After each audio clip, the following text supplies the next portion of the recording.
Thursday, May 1st, 2010, 2:32 a.m. Dispatch in Yafank hears a ringtone cut short by wind and a woman's voice ripping through the static. "He's trying to kill me! He's chasing me!"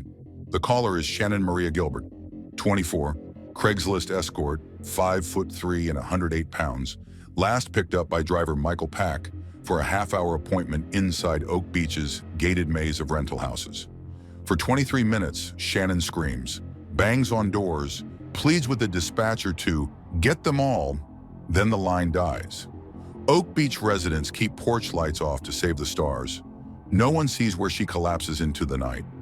Patrol arrives 8 minutes later, but Oak Beach streets run in loops and half the wooden signs are sun-bleached blank. Officers flag the client, real estate investor Joseph Brewer, standing shirtless on his porch. Brewer swears Shannan flipped out, darted into the dark after accusing Pack of being in on it. Pack, waiting in his SUV, claims he only honked to hurry her. No blood, no forced entry, no probable cause. Report reads, missing adult, possible emotional episode. No Amber Alert for a woman who chose the night. Sunrise. Suffolk County Dispatch authorizes a K-9 team and an NYSP helicopter because a 911 call that long can't be ignored. Day 1 line item, $18,420, rotor fuel, overtime, cadaver dog mileage, per diem. The brass call it money well spent. They assume she's tangled in marsh reeds and will turn up before Monday's island traffic. Helicopter warms the morning air, but the search grid coughs up nothing past beer cans and horseshoe crab shells. Day 2 doubles cost to 30+ grand and nets the same, 0. Week 1, detectives canvass Oak Beach homeowners. One witness says she heard a woman crying, "Help me," near the marsh. Another thought it was drunk teens. Brewer passes a polygraph. Pack's account survives contradictions. Lab pulls Shannan's cell tower pings. She ran north toward Ocean Parkway, a thin ribbon of asphalt dividing Atlantic Dunes and Saltmarsh. No new signal after 3:15. A lieutenant mutters that panic runs out of hydrogen before sunrise. Most escorts do reappear. Shannan does not. June melts into July, July into hurricane season. Overtime budget crosses $400,000 by mid-November. Boats, sonar, thermal drones borrowed from Nassau County. Journalists call it the most expensive missing person hunt in Suffolk history. Taxpayers start to grumble. Still, no body means no homicide. And without homicide, there is no serial discussion, only rumors along the causeway. December 11, 2010, 7 months to the day since Shannan's call. The air is sharp, 33 degrees, perfect for cadaver dogs because cold air rides low. Officer John Malia works his German Shepherd along the north shoulder of Ocean Parkway, 500 yards west of Gilgo Beach's no diving sign. The dog stiffens, paws at sandy brush, then sits, alert trained for human remains. Burlap bag, knotted with jute. Inside, skeletal remains that Suffolk Lab later tags as Melissa Barthélemy, 24, missing from the Bronx since July 2009, hyoid bone fractured clean. Within 48 hours, 3 more burlap rolls appear like mile markers. Maureen Brainerd Barnes out of Norwich, Megan Waterman out of Scarborough, Amber Costello from West Babylon. All escorts, all Craigslist listings, all wrapped in the same coarse fabric you buy at landscaping supply for $6 a yard. Search Command drops 2 more light towers and a mobile trailer. Overtime spikes another $72,000 by Sunday night. Journalists swarm. A detective whispers, "Welcome to 32nd Street East, our internal joke for crime scenes that promise to eat careers."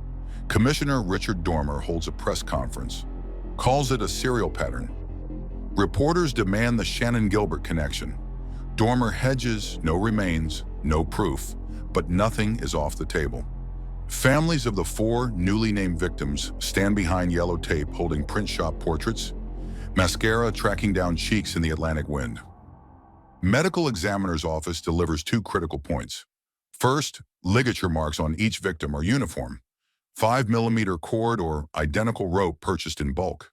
Second, burlap breathes just enough to slow insect activity, but not enough to preserve DNA perfectly. Someone chose that fabric for transport, not for burial, meaning bodies cooled someplace else, maybe a garage or storage unit with controlled temperature. The unsub keeps trophies, so postulate the profilers, because he called Melissa's little sister from a Manhattan payphone weeks after Melissa vanished, taunting her with detail only he could know. Hard evidence, though, is thin. Burner phone dumps show 3,000 numbers across tower sectors. Filters shrink that to a handful dialing Melissa, Amber, and Megan. Investigators chase each with subpoenas that cost $75 apiece, data analyst overtime that dwarfs it tenfold. By January 2011, the county comptroller's memo warns, costs will top $1 million before spring thaw. Money versus murder, the oldest zero-sum game in policing. And what of Shannan Gilbert?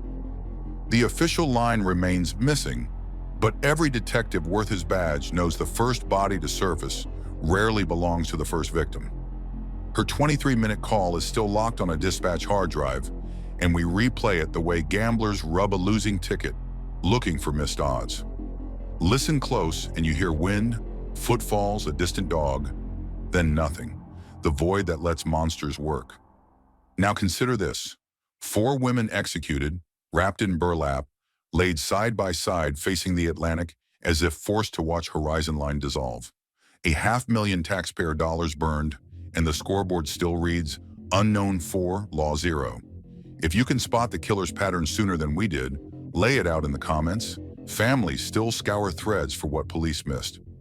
Next episode, we march those barren 7 months between the scream in Oak Beach and the burlap roll in Gilgo, counting every clue that nearly tripped us, and every dime that kept the search alive long enough to smell the truth.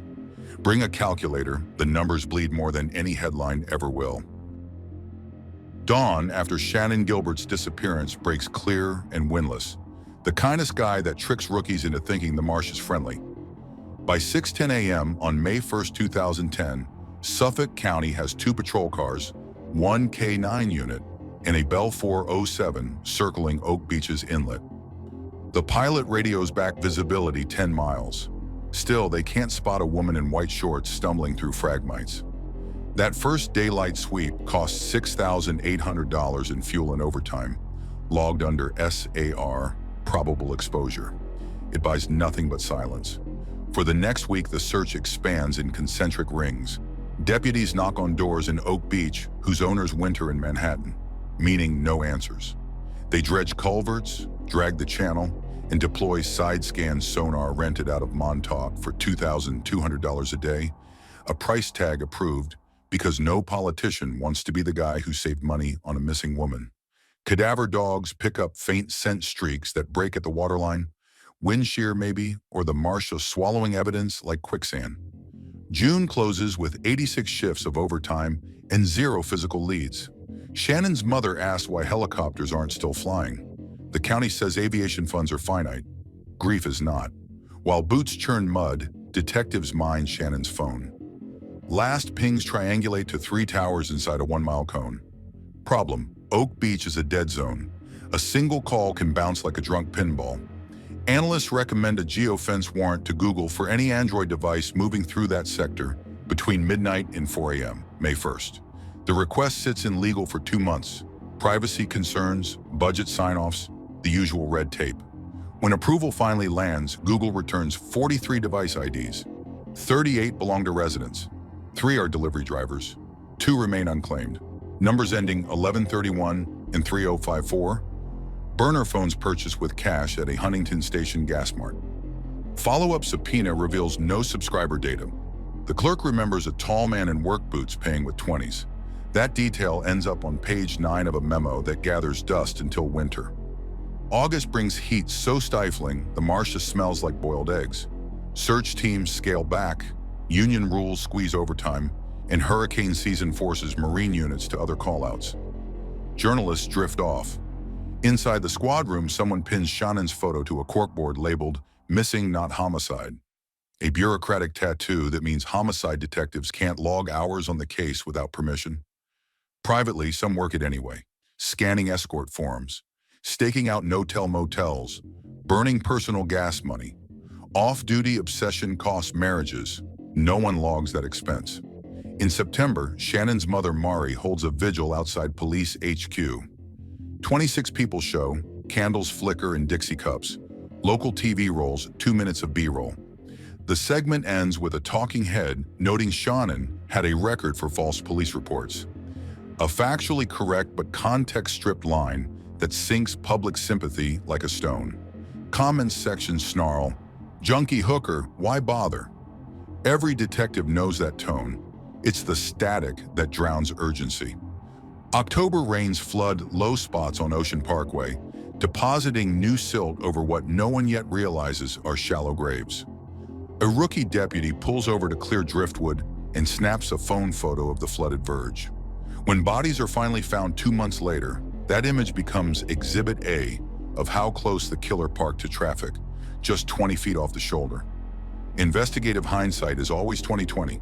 Real time, it's mud-spattered and framed by shift changes. Early November, a budget report arrives on the lieutenant's desk. $412,570 spent. Minimal progress. The comptroller recommends scaling to periodic patrol only. Command signs off, hoping cold weather will push evidence to the surface.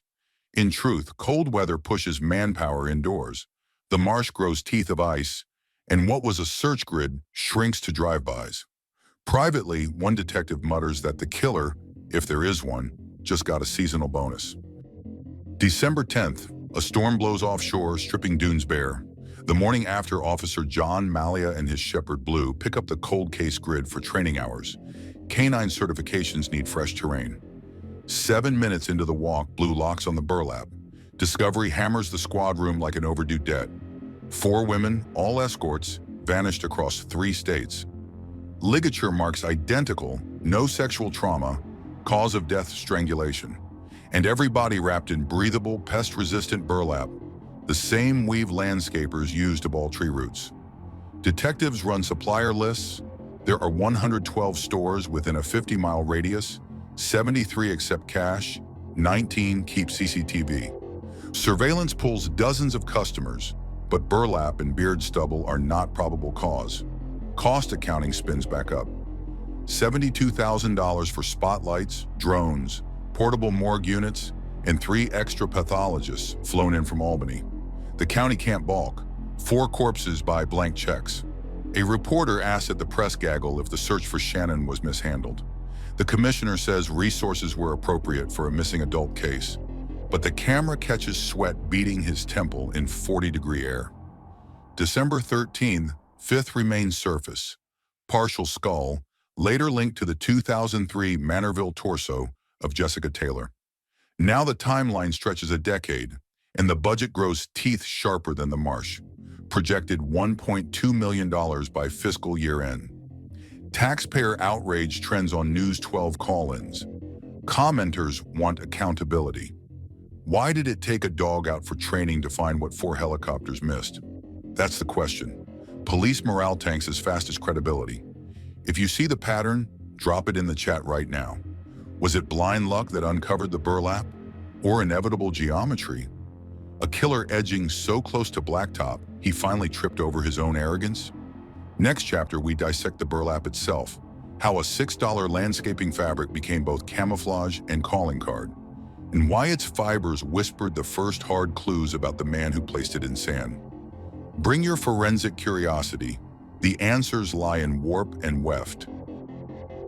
Burlap is a poor man's fabric. Garden centers sell it in 50-yard bolts to wrap tree roots and stop erosion. The stuff frays if you look at it sideways.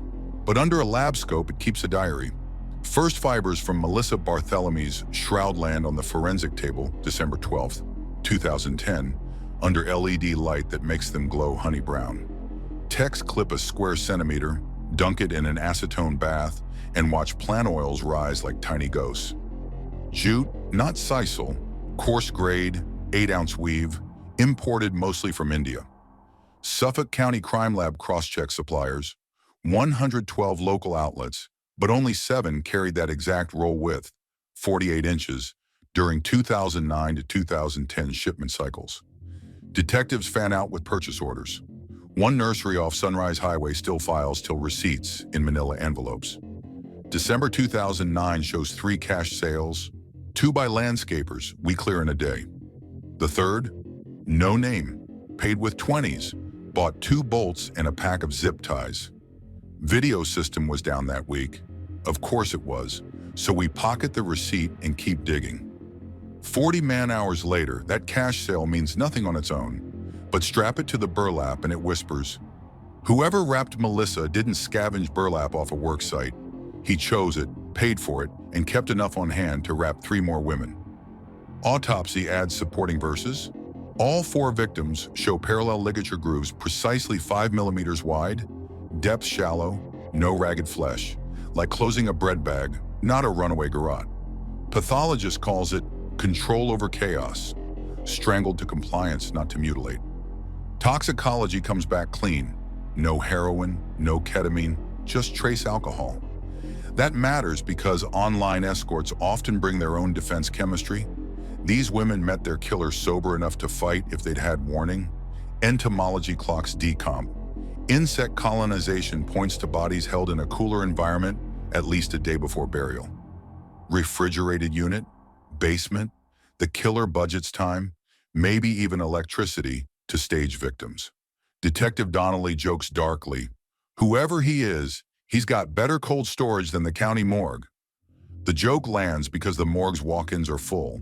We rent reefer trucks to keep evidence stable. 3-day bill, $4,900, and the comptroller's ulcer ticks up another notch. Then comes the hair. Tech finds a single blonde strand under Jessica Taylor's fingernail fragment. Nuclear DNA fails, too degraded, so they go mitochondrial. Partial profile shows female lineage, 1 in 72 in the Northeast database. Not definitive, but it means the killer either shed a relative's hair or transported victims where that relative shed it. We log the mitochondrial string, shelve it. 2 years later, it becomes a gold bar. But for now, it's background noise. The burlap itself keeps talking.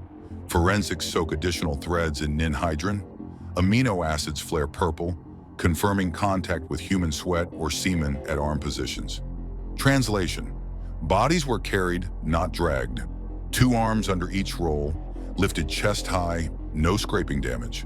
Picture a man comfortable hauling 120 pounds over uneven sand without a flashlight, trusting moonlight and muscle memory. That picture narrows our profile. Local, physically strong, likely drives a vehicle capable of beach pull-off without bogging. No Corolla hugs that shoulder at 3 a.m. You're looking at a truck or broad-wheel SUV. The press demands the killer's name, like we can conjure it from burlap weave. We play defense. No sketches, no speculations. That restraint stings ratings, but it keeps lawyers off our necks and YouTube channels from calling us incompetents for hiding the wrong guy. Meanwhile, we feed the public what's safe. Escorts, Craigslist, late-night pickups. Comments explode. Why chase addicts? And the algorithm loves the outrage. Families read those threads. They print them. They remember the usernames. Every keystroke fuels grief or rumor. Neither helps locate a suspect. Money continues to hemorrhage. Lab invoice for the first burlap panel, $1,675. Total evidence processing on the Gilgo 4 by New Year's Day, $86,000. County exec begs state aid. Albany sends crime lab vouchers, but no fresh boots. Internally, we start calling the case burlap budget. The nickname sticks because every new lead seems to come wrapped in that same scratchy cloth, cheap for landscapers, priceless for us. On January 4th, detectives meet with a textile analyst from Coney. She points out faint blue threads, cross-woven into one edge. Industrial guide yarn used to mark cut lines, exclusive to a 2008 shipment from a single Bangladeshi mill. Import records trace that batch to 3 U.S. distributors, 2 in New Jersey, 1 in Queens. Paper trail tightens. Detective Hines drives to the Queens warehouse, asks for 2009 sales logs. Manager shrugs. Computer crash wiped that year. We subpoena the hard drive anyway. Data recovery cost quoted at $12,500. Hines signs the requisition without blinking, because burlap is now our bloodhound. Here's the part where you, the listener, get a job. If you know any landscaper, nursery, or construction site on Long Island that stocked 48-inch jute in 2009 to 2010, drop it in the comments. Don't theorize. Document dates, receipts, surplus inventory. Families read every line. The task force still cross-checks tips, no matter how stale. Next episode, we step away from fabric and dive into phone towers. 3,000 burner numbers boiled down to 5 suspects and why 2 of those burners died the same night Amber Costello disappeared. Come ready to trace cell site sectors. The devil isn't in burlap anymore. He's hiding in CDR lines that cost nickels to pull, but millions to decode. Burner phones are the cockroaches of evidence. Cheap, fast, immune to daylight. By January 2011, the task force has subpoenaed tower dumps for every cell sector that touches Ocean Parkway. 3,000 distinct numbers light up the spreadsheet. 96 hours of analyst overtime and $12,400 in carrier fees later. 21 digits repeat across 3 victims' final days. 12 belong to boyfriends, pimps, or relatives we can rule out in an afternoon. 4 are burner lines that stop transmitting the minute each woman disappears. Classic dead drop phones. 5 numbers stay interesting. All 5 ride the same 2 tower sectors, Midtown Manhattan and Massapequa Park. They never roam, never text, never download apps. Pure voice minutes, always outgoing. That pattern screams prepay discipline. Buy, call, dump. Detectives nickname the owner CN17, shorthand for cellular nomad, 2017 unknown in the database. Plot the calls on a map and they trace a stutter-step rhythm. Midtown at 11 p.m., Gilgo 4 hours later, back to Midtown by sunrise. Whoever CN17 is, he lives by the clock. The lab cross-checks call times with Craigslist ad logs. Cost $600 for a warrant and 2 days of scraping. Match each victim posted within 90 minutes of receiving a call from CN17. We've got a caller who shops in real time, then shuts the phone down forever. Comment section, your turn. What's the single mistake a disciplined burner user always makes? Drop one idea you'd chase if you were holding this warrant stack. Detectives subpoena purchase records for the 5 SIM cards. Payments are all cash. Retailers, 3 Long Island convenience stores and a kiosk near Penn Station. Security footage is junk. One camera points at a rack of beef jerky, another has dead pixels. Budget takes the hit. $2,900 on video recovery that proves nothing but bad angles. So we pivot to tower directionals. The FBI offers Phase 2 triangulation software. Accuracy inside 150 meters back then. Sheriff James Burke, chasing his own press clippings, says no feds on my beach and turns them away. That decision cost the case 5 years. It cost the county another $400,000 in dead-end tech contracts. Pride is the most expensive line item in any homicide budget. Spring 2011, analysts whittle the 5 numbers to 2 that share the exact shutoff timestamp. September 2nd, 2010, 23:28 hours, 6 minutes after Amber Costello's phone goes dark. Both burners hit a sector off Bay Shore, then vanish. Detective Hines drives the route at that hour, notes only one reliable exit that late, the Robert Moses Causeway, leading straight to the Meadowbrook interchange, and eventually Massapequa Park. Dot meet dot. June 2011. Canvas pulls a neighbor statement nobody logged earlier. A woman 3 doors down from Amber remembers a big man, lumberjack build, glasses, driving an older Chevy Avalanche. First generation, paint flaking on the tailgate. She says he waved, called her ma'am, then circled the block. Report gets buried under a week of burglary calls. Only resurfaces when Hines runs keyword avalanche through the database, and the statement pings back like overdue library book.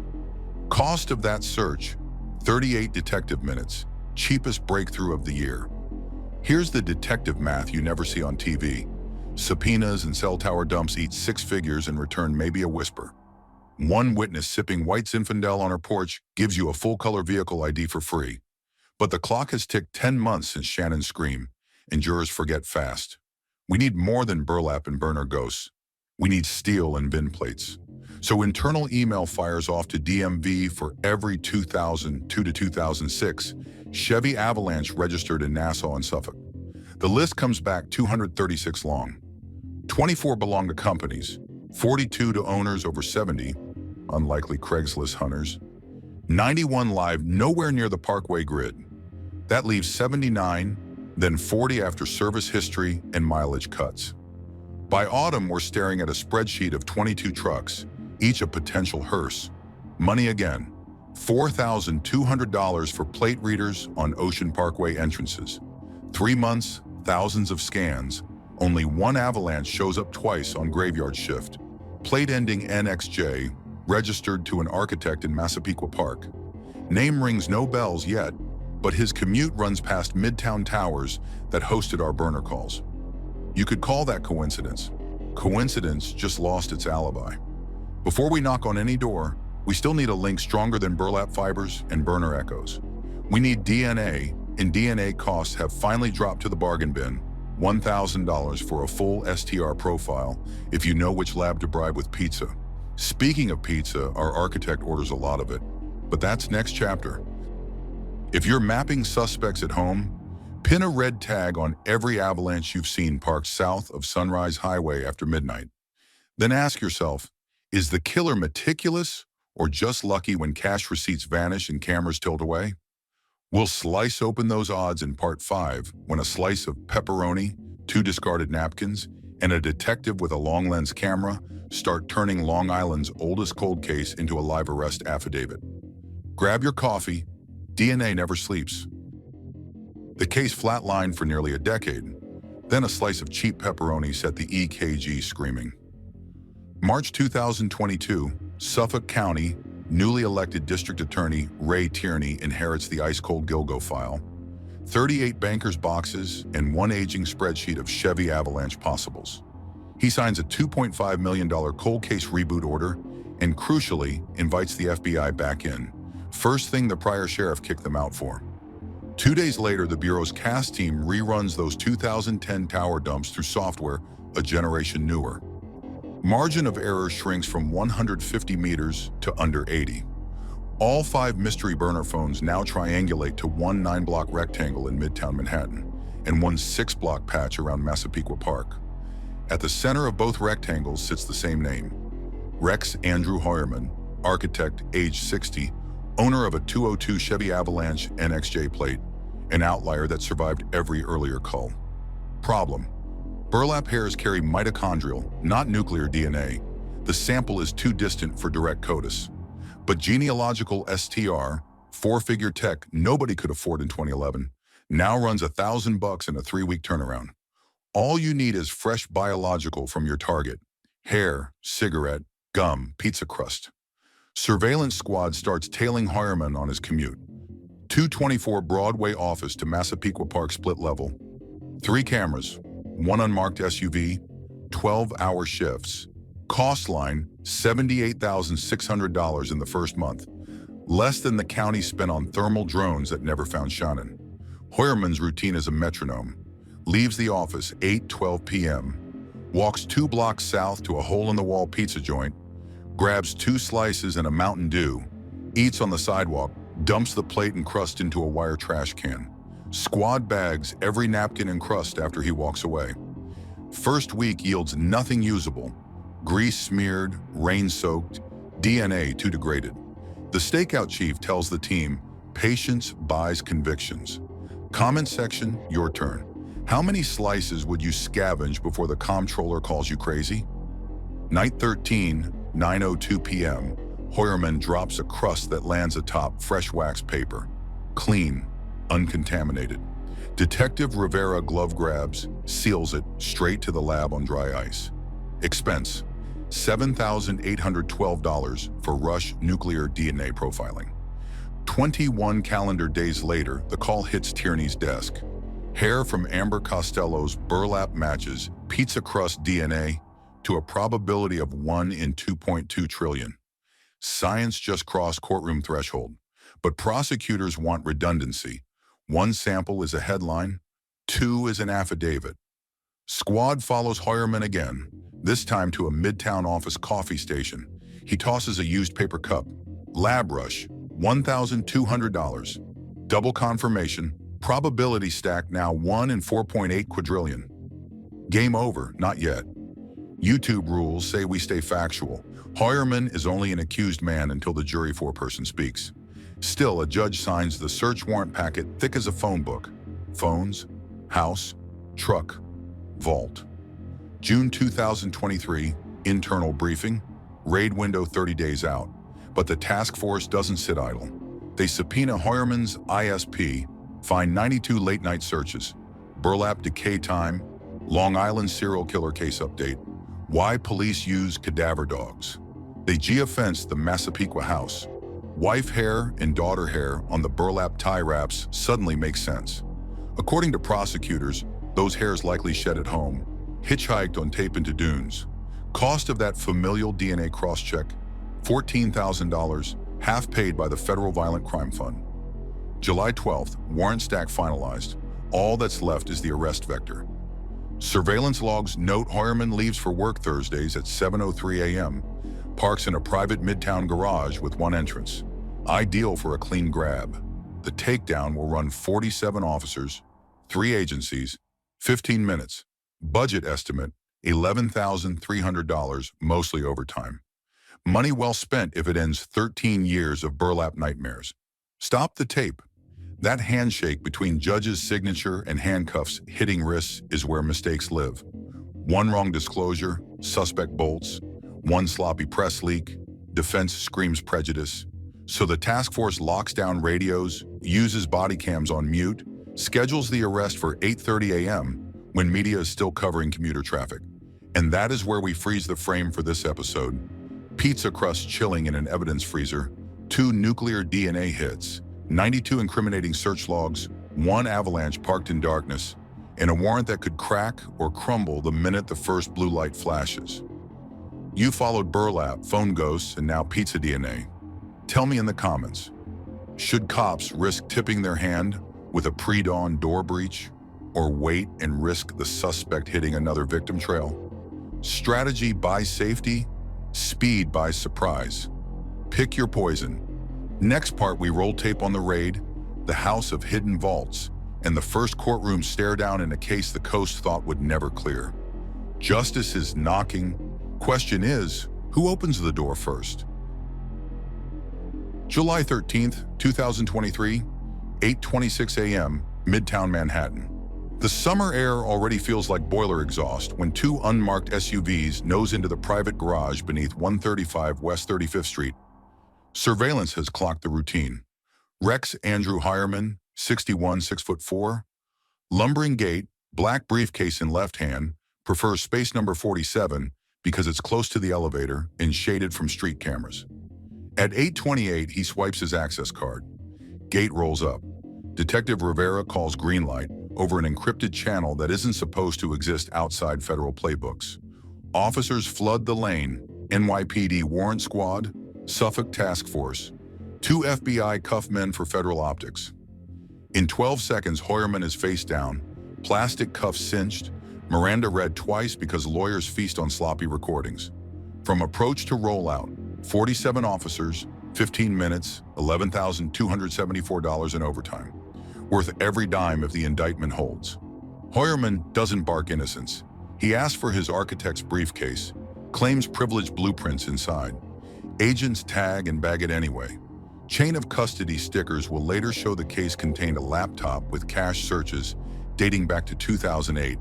Gilgo timeline, burlap ocean decay, Asian male torso Long Island. Prosecutors will allege the query's echo victim forensic details never released to press. While Manhattan traffic reporters break the scoop, architect nabbed in serial case. Another convoy hits Massapequa Park. Search warrant 23 CR 2868 covers residence, Chevy Avalanche backyard shed, plus any locked container. First stop is the garage. Officers photograph a green igloo cooler, frost pattern inside, compressor still cold. State of charge indicator says it was last unplugged before dawn. Lab will swab for epithelial cells and canine hair, the same breed strand flagged in Jessica Taylor's sample. Behind the cooler sits a full roll of 48-inch jute burlap matching mill-dye bleed. Receipt taped to the wrapper shows a Queens landscape supplier, cash sale December 2009, one of the orphan transactions detectives flagged 12 years earlier. Sometimes evidence ages, but it doesn't die. Inside the basement, they find a hidden room disguised as shelving. Door opens to a steel vault 6 by 8 feet. Contents logged over 9 hours. 287 firearms, most legal, some kitsch. 1 illegal short-barrel shotgun, 15 cell phones without SIM cards, and 3 maps, 2 paper Hagstroms, 1 laminated satellite printout with red pins along Ocean Parkway, each pin dated between 2007 and 2010. Every pin lines up with remains the public never knew about until press leaks in 2011. Comment section, here's your query. Does a map prove presence or just macabre fascination?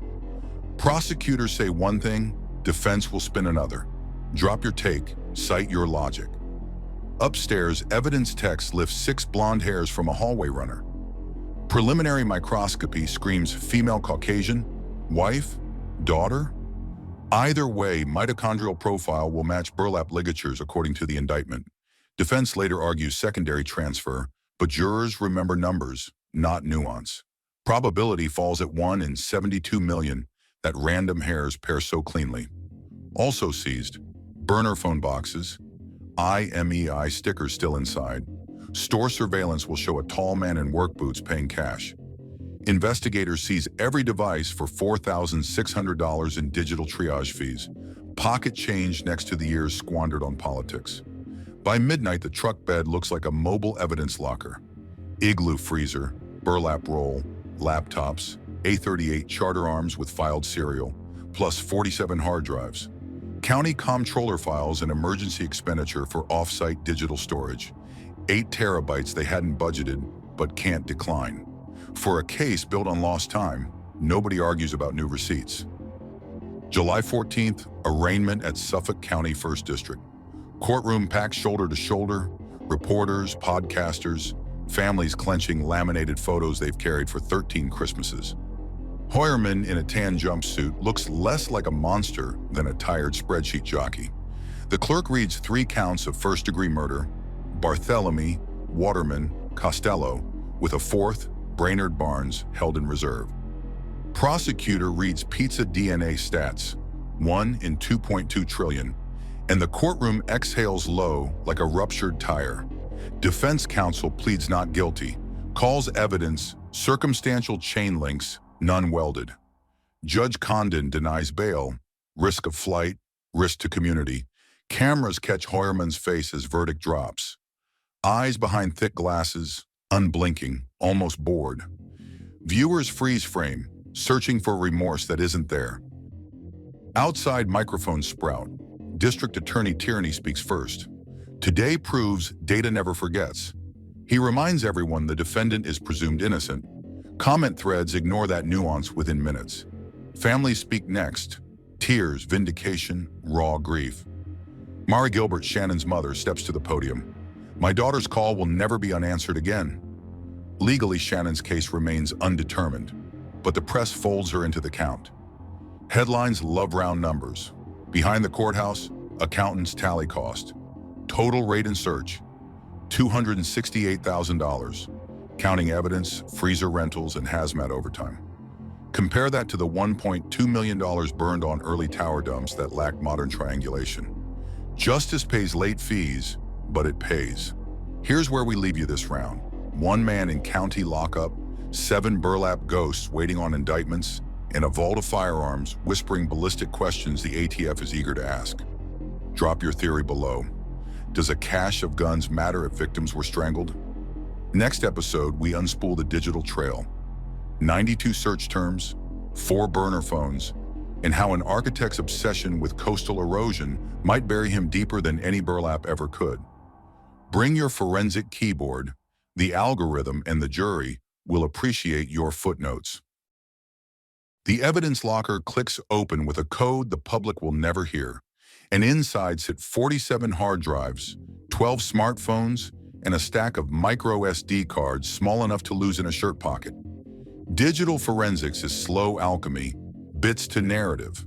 But prosecutors know juries in 2026 will trust Google Chrome history more than witness memory from 2010. So every platter is cloned, hashed, and tracked in a chain of custody log thick as a Gideon Bible.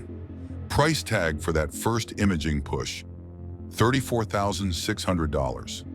Lab hours, storage arrays, in a temperature-controlled van to shuttle evidence from Massapequa Park to the Suffolk County Cyber Lab. Drive number 3 spins up and spills its diary.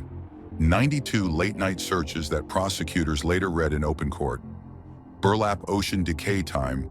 Long Island serial killer update 2018. Why police use cadaver dogs. Asian male torso Long Island. Exact phrasing. Time stamped between 1 a.m. and 3 a.m. on work nights when Rex Hoyerman's Outlook calendar shows no deadlines due. Defense will argue harmless curiosity. Prosecution calls it digital fingerprinting. Comment section, weigh in. Curiosity or confession? Cite one reason you'd Google burlap decomposition if you weren't staging burials. Phone forensics adds a second punch. 4 prepaid Samsungs, IMEI scratched from the back plates, reveal call logs pulled from carrier servers. Burners never text, never download apps. Just quick 30-second voice calls to numbers that once belonged to Melissa Barthelemy, Megan Waterman, and Amber Costello. Cell site experts map every outgoing ping. Midtown Tower at 11:07 p.m. Gilgo sector at 3:14 a.m. Midtown again by 6 a.m. The same stutter step pattern analysts flagged 12 years earlier. Sheriff Burke's old veto of FBI tech cost the case half a decade, but the data never aged. It simply waited for better algorithms. Then there's the geo-fence warrant Google returned in 2021. 2 anonymized device IDs, codenamed Q1 and Q2, both skirting Ocean Parkway within 4 minutes of Amber Costello's last living call. Device Q1 later resolves to a work iPhone assigned to Hoyerman's architectural firm. Q2 matches a Samsung burner that shut down forever the night of Costello's murder. Prosecutors pair that geo-fence map with the laminated satellite printout found in Hoyerman's basement vault, the one with red pins marking every recovery site. Coincidence piles like cordwood until luck looks negligent. Inside the vault, a second laptop holds a folder named OCEANART. Subfolders break down by victim initials, MB, MW, AC, MBB, each containing news clippings, screen grabs of family Facebook pages, and 3D terrain models of Gilgo Dunes. YouTube policy reminds us, show the folder name on screen if you wish, but blur anything that doxes victim relatives. Documentary context only, no harassment. Viewers stay, yellow icon demons stay away. Cost tallies climb. $18,000 for Celebrite licenses, $9,400 for specialized password cracking, $6,200 for a 1-year subscription to Graykey, because the iPhone 12 Pro Max, in evidence, refuses to unlock with standard exploits. County comptroller sighs. Auditors nod because no jury forgives a budget cut that lets a defense motion call data incomplete. Meanwhile, ballistic techs sift the vault's 287 guns, none tied directly to strangulation murders, but ATF flags 2 illegal short barrels. Even if the homicide case stumbles, illegal weapons felonies keep a cage door ready. Think of it as prosecutorial redundancy. Capone on tax evasion in a burlap age. And then comes the hair. Mitochondrial string from burlap binds matches Mrs. Hoyerman and the daughter. Defense argues transfer from home laundry, but digital forensics undermines that. Search history shows how to remove DNA from burlap run twice in 2010 on a desktop tower. Knowledge plus presence nudges coincidence off the cliff. Where does Shannan Gilbert fit? Phone logs show no direct call from the Hoyerman burners to her number. No geofence hit that night. Prosecutors admit the gap. Internet chat boards claim second killer or accidental drowning. Officially, her manner of death remains undetermined, but families insist she's the prologue victim. Drop your theory below. Cold facts only. No armchair insults. By November 2023, the discovery file eclipses 8 terabytes. E-discovery platforms charged by the gig. Defense cries overload. Judge reminds them truth sometimes weighs a terabyte. He sets trial for early 2026, enough runway for voir dire to find jurors who never binged a single Lisk docuseries. Good luck with that. Here's how the ledger stands tonight. DNA match on burlap. Burner phones tied to 3 tower sectors. 92 incriminating searches. A vault map dot for dot with corpse sites. And financial records showing Hoyerman buying burlap and zip ties in December 2009. Defense counters with no eyewitness, no murder weapon. Jury box will decide which column adds up to life without parole. Next episode, we rewind to the 4 years Sheriff Burke kept the FBI at arm's length, the cost of turf wars and body count, and how political ego nearly let a killer age out untouched. Bring your municipal budget mindset. Numbers don't lie, but they can be silenced until voters foot the bill. January 2012, 8 bodies cataloged and the public screaming for a federal assist. But Suffolk County's new top cop, Chief of Department James Burke, closes the door on Washington. Local case, local solve, he tells the press, then quietly orders FBI liaison files boxed and shipped back to Quantico. Official reason, jurisdictional purity. Unofficial, Burke never liked outside eyes on his shop. That decision cost more than pride. It cost tools. The Bureau's cast cell triangulation gear, the portable LiDAR used to map dune elevations, and the behavioral unit's victimology matrix, gone. Estimated value, $500,000 in tech and manpower, vaporized with a handshake. Spring 2012, the task force budget still limps along. $1.6 million spent, 0 new IDs.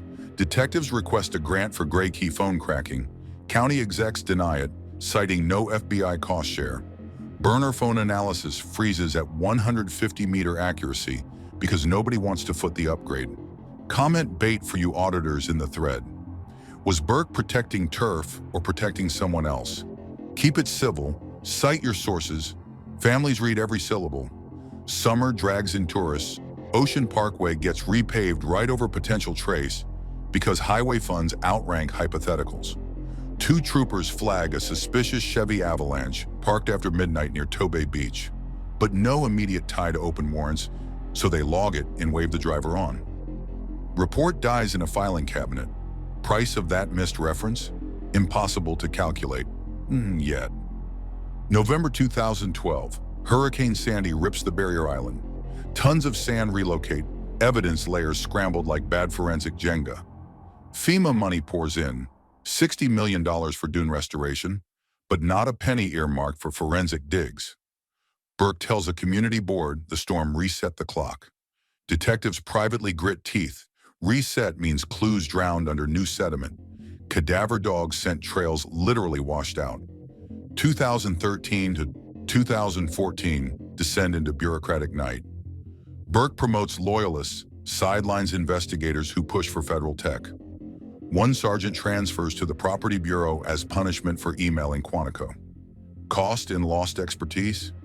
8 years homicide experience shelved to scan barcodes on seized wallets. Meanwhile, family members launch billboards on Sunrise Highway. Who killed Amber? Funded by GoFundMe. $48,000 crowdsourced because government voicemails stopped returning calls. December 2014, internal scandal ignites. Burke is accused of beating a heroin-addicted burglar who stole his duffel bag. Contents reportedly sex toys and pornography from an unmarked SUV. Cover-up unravels. FBI opens civil rights probe. Irony drips. The very agency he stonewalled comes back as his investigator. December 2015, Burke is arrested. By February 2016, he pleads guilty to conspiracy and deprivation of civil rights. Later draws 46 months in federal lockup. While he's measured for orange, the Gilgo file gathers dust on a shelf nobody owns. April 2016, Acting Commissioner Tim Sinney invites the FBI back. CAST team returns with Stingray locators and new multilateration software, shrinking tower error to under 90 meters. In 2 weeks, they replicate 2010 burner paths that local analysts spent years wrestling.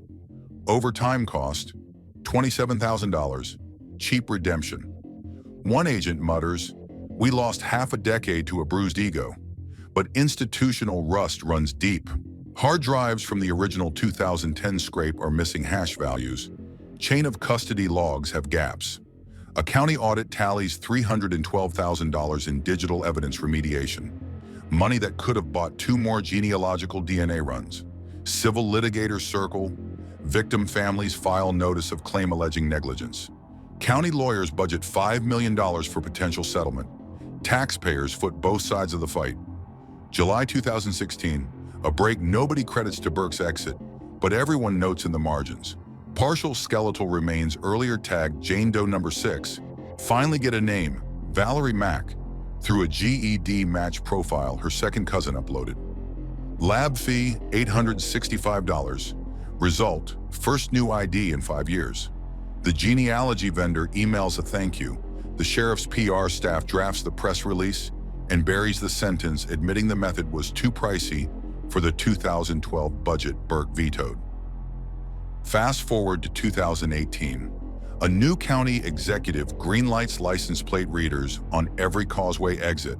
$380,000 in one-time infrastructure. Data lake grows. Privacy advocates gripe. Homicide detectives quietly cheer. One LPR hit from 2010, long archived, now pings against a Chevy Avalanche VIN registered to an architect in Massapequa Park. That archival retention cost $1,500 a year, a small line item that suddenly looks prophetic. By 2020, public faith is a carcass picked thin by podcasts and docuseries, painting local cops as keystone. Suffolk leadership, bleeding credibility, merges with state police for a joint cold case unit. Budget infusion, $2.5 million, half federally reimbursed. Money that finally funds modern gray key kits, storm topology for burner mapping, and that genealogy backlog. Less than 18 months later, pizza crust DNA nails Rex Heuermann. So what did Burke's turf war cost? Quick ledger, $500,000 in denied FBI tech, $400,000 in wheel spinning overtime, $312,000 in data triage, $5 million potential lawsuit reserve. Add the incalculable toll of time, bodies unidentified, families unhealed, and you have a masterclass in how ego compounds interest at murder scenes. Drop your takeaway below. Which hurts more, dollars wasted or years lost? Next episode, we pivot to courtroom chess, how defense attorneys aim to shatter pizza DNA credibility, and why a strand of wife's hair on burlap could matter more than a 1,000,000,000,000 probability stat. Tune in. The science is bulletproof until cross-examination pulls the trigger. Pre-trial motion day, February 4th, 2024, packs the Suffolk County courtroom so tight the fire marshal counts heads twice. The defendant, architect Rex Heuermann, sits in a gray suit that hangs looser since county food shaved 20 pounds off him. His defense team opens with the big swing. Your Honor, we move to suppress the pizza crust DNA. They call it fruit of an illegal search. No warrant, privacy invaded, crust not truly abandoned because the can was on private garage property. Prosecutor Robert Biancavilla counters. Public trash doctrine. Plain view. Chain of custody, flawless. Judge Condon orders a Fry hearing on scientific reliability and a suppression hearing on seizure. Translation, science must prove itself twice, first in theory, then in procedure. The defense hires Dr. Alfred Seeger, a paid witness who bills $650 an hour to poke holes in forensic statistics. He tells the court mitochondrial transfer makes nuclear hits less certain than headline writers suggest. Prosecution fires back with 2 lab directors and a 147-page validation study. 1 in 2.2 trillion probability isn't a metaphor, it's math. Judge sifts the jargon, rules DNA methodology sound. Suppression of the crust remains pending until a separate property rights argument next week. Court recesses, comment threads explode. Is trash private? Drop your verdict below. Fourth Amendment scholars cite case law. Keep it clean. Next front, the burlap hairs. State lab shows mitochondrial match to Heuermann's wife and daughter. Defense plays secondary transfer card. Laundry at home. Innocent shedding onto his coat, then onto burlap. Prosecution points to Google searches. How to remove DNA from burlap, and does washer kill hair DNA? Motive plus opportunity tightens the knot. Cost tally so far: $137,000 in expert fees for both sides. Taxpayers cover prosecutors, donors bankroll defense. Justice has a high burn rate. Then the digital avalanche. Judge orders a taint team to filter privileged material from 92 search terms and 15 terabytes of hard drive data. Price: $48,000 just to duplicate and hash. Among the unsealed logs, visits to the victim's sister's Facebook pages at 3 a.m., repeats every anniversary of disappearance, and aerial images of Ocean Parkway saved in a folder titled My Projects. Defense argues morbid curiosity. Prosecution calls it trophy behavior. Jury voir dire still 6 months out, but every argument is a seed planted in juror soil before they're sworn in. March brings the phone challenge. Defense contends that 2010 cell tower records no longer meet modern accuracy. They cite outdated calibration files. Prosecutor rolls out FBI CAS specialist who reran the same CDR through 2023 multilateration, error under 80 meters. Judge admits the new map under updated analytical method, labels the old maps illustrative. That single ruling prevents a year of appeals before the trial even starts. April, a smaller bombshell. ATF finishes ballistics on the vault's illegal short-barrel shotgun. Not linked to any victim, but still a federal felony. DA could try it separately, but elects to keep it in his back pocket. Leverage if murder counts wobble. Think of it as insurance. Juries are human. Evidence insurance is actuarial. Behind the scenes, the money fight turns mean. County requests $3.4 million for expert witnesses and courtroom tech. Comptroller balks. Victims' families show up at a budget hearing holding photographs of burlap rolls. Allocation passes 14-3. Taxpayers groan online. Detectives secretly cheer. They know trials collapse when money dries. July status conference. Trial date locked for January 12th, 2026. Judge warns both sides any continuance will require impossibility, not inconvenience. Defense files notice of psychiatric evaluation. Standard move. Looks for mitigation. Seldom sticks when killings are methodical. Rumor mill cranks. Will they claim dissociation, head injury, Asperger's? Defense spokesman refuses comment. Comment bait for you psychologists. Which diagnosis, if any, could sway a jury against life without parole? Keep it evidence-based. Public opinion surges after Netflix drops its teaser for Chimneys in the Sand. DA's office files motion to gag extrajudicial statements. Judge limits law enforcement press, but can't muzzle streaming algorithms. In response, DA uploads full redacted indictment PDF to the county website, citing transparency. Google search spikes. EEAT satisfied. Conspiracy blogs lose some oxygen. Late autumn delivers final pretrial hearing. Suppression of pizza crust denied. Trash can accessible from public alley. No expectation of privacy. Defense objects on the record. Preserving issue for appeal. Courtroom reporters tweet in real time. Green checkmarks flood timelines. YouTube recap channels hit publish before gavel echoes fade. Monetization green icon stays because coverage remains non-graphic and documentary. It's possible to serve justice and ads simultaneously. Where the ledger stands.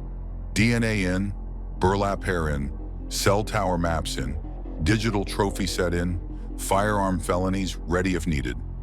Defense left with secondary transfer theories and a privacy gripe heading for appellate review.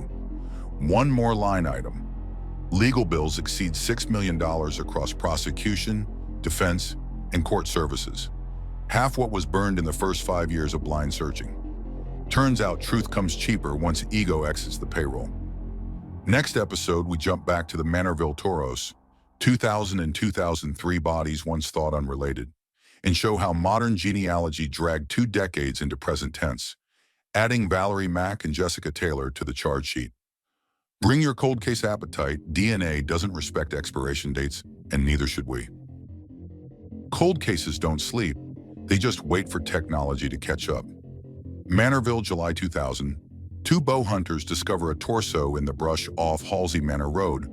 Arms and head removed, no ID. 3 years later, another partial body turns up a mile away. Investigators tag both unrelated, staple the files shut, and move on. Those torsos stayed nameless until 2019, when a $900 genealogical run on a 3-inch femur shard cracked the ledger open. Result, Valerie Mack, 24, last seen in Philadelphia, matched through a distant cousin's GED match upload. Month later, a repeat test on a 2003 femur pegs.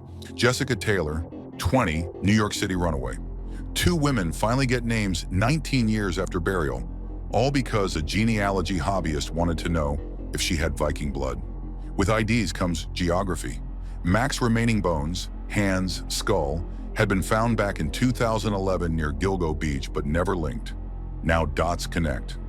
Manorville torso, Gilgo limbs, same slicing angle on bone ends, same serrated tool marks, wider kerf than standard hacksaw, likely a contractor's rescue blade.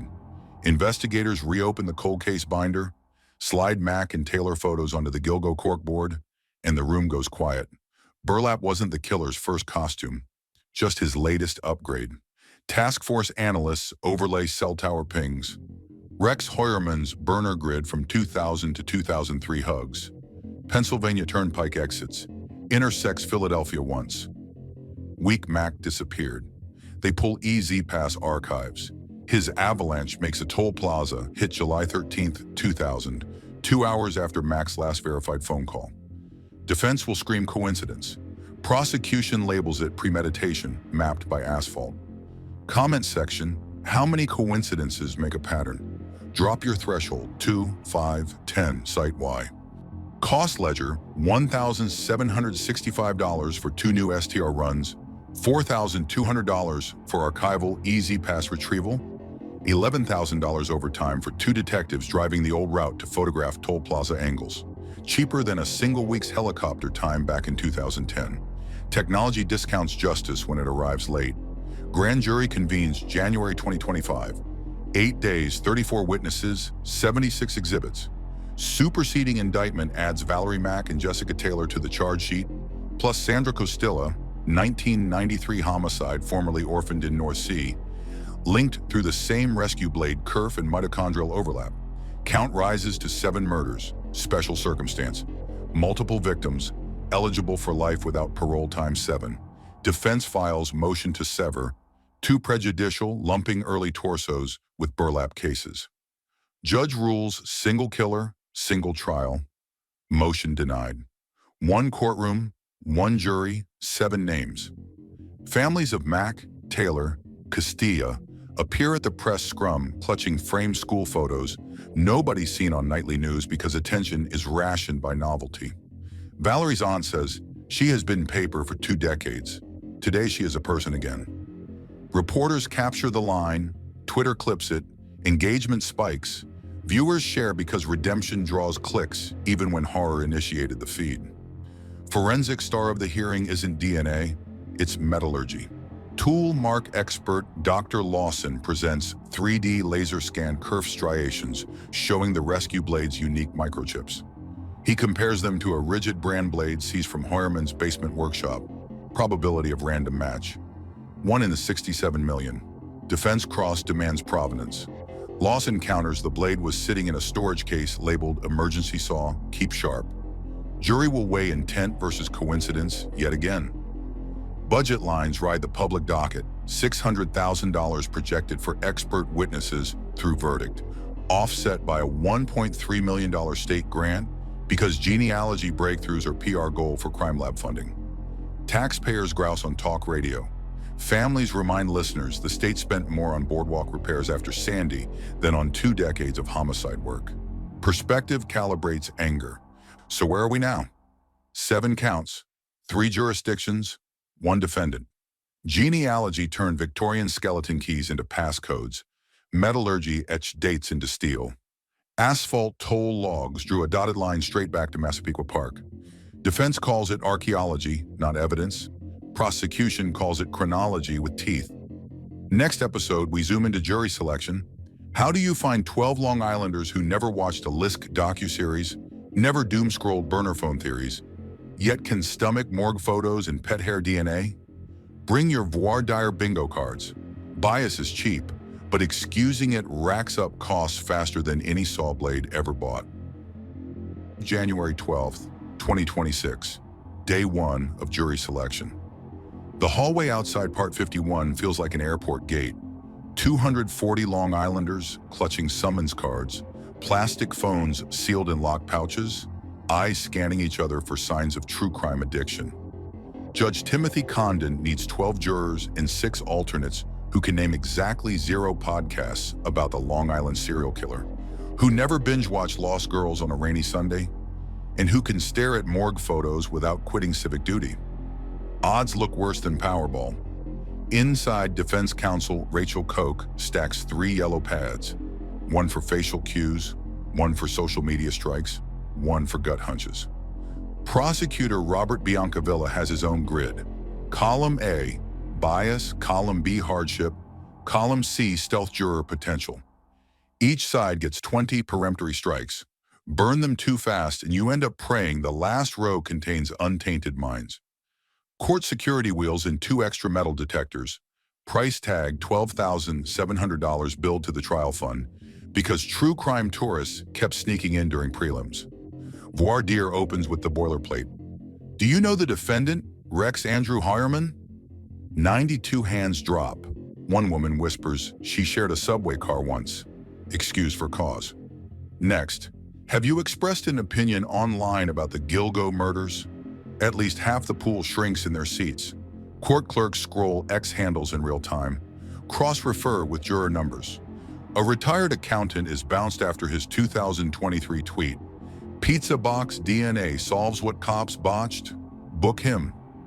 Cost of that social media audit software? $8,900 annual license. Cheaper than a mistrial. Judge Condon then turns surgical. If evidence includes photographs of dismemberment, can you scrutinize them without turning away?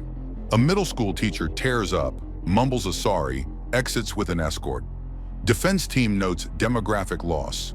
Sympathetic female, mid-40s, might have doubted prosecution tech. Prosecutor shrugs. He'd trade 10 squeamish souls for 1 data. Judge Condon then turns surgical. If evidence includes photographs of dismemberment, can you scrutinize them without turning away? A middle school teacher tears up, mumbles a sorry, exits with an escort. Defense team notes demographic loss. Sympathetic female, mid-40s, might have doubted prosecution tech. Prosecutor shrugs. He'd trade 10 squeamish souls for 1 data-literate retiree who worships probability math. After lunch, the real skirmish begins. Defense launches a questionnaire add-on. Do you trust genealogical DNA? It's a fishing expedition for doubters of science. One man cites a blog claiming GED match is junk statistics. Prosecution smiles, lets him stay, secretly planning to gut him later with a fry tutorial. Remember this tactic. Sometimes you keep the hostile just to burn a peremptory strike from the other side. By 4 p.m., tempers sweat through suits. Juror number 64, a librarian, discloses she's written a thesis on media bias in serial killer reporting. Koch moves to strike. Biancavilla argues her expertise aids comprehension. Judge weighs it, then asks the librarian, "Can you set aside your study and judge only this evidence?" She replies, "That's literally my training." She survives. Comment bait. Does academic training equal bias or benefit? Drop a case citation if you have one. Batson or beyond. Day 2. New pool. A construction foreman recognizes a photo of the defendant's avalanche from news feeds, calls it distinctive. Defense tries to ding him for pretrial exposure. Judge counters Supreme Court precedent. Knowledge isn't bias unless opinion's fixed. Foreman swears he can be fair. Stays. Irony, his day job used rescue blades, the same tool prosecutors say cut Jessica Taylor. Subplot writes itself. Literate retiree who worships probability math.